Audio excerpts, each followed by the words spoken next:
أهلين ملكة الكروشي، مرحبا بكم. اليوم راح نتعلموا مع بعض هنايا كيفاش نديروا الدائره اللي نبنوا عليها ان ابرون. كيما هنايا راني درت 8 غرز وغلقت الدائره، راني درت سلسله. روحوا رجعوا لي، راهم كاينين الدروس تاع السلسله كيف نبداوها.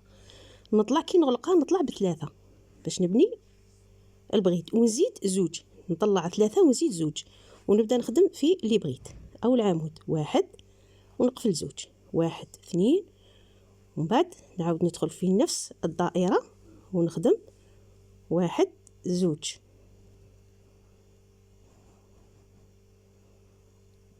هاهم لي بغيت، واحد زوج، من بعد زوج سلسلة، ومن بعد بغيت واحد زوج. هذه الدائرة نخدمو نبداو بها، راح نعطيكم واحد الموديل شباب راح نخدموه. دا زوج نطلعو بزوج هكا، نعمرو الدائرة نتاعنا، نديرو فيها 8 أعمدة.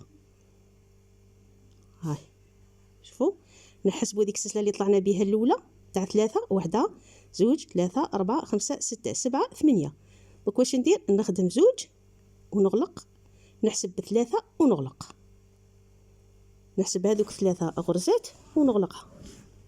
هنا شوفوا كيفاش تخرج لك الخدمه تاعك متحوفه وشابه.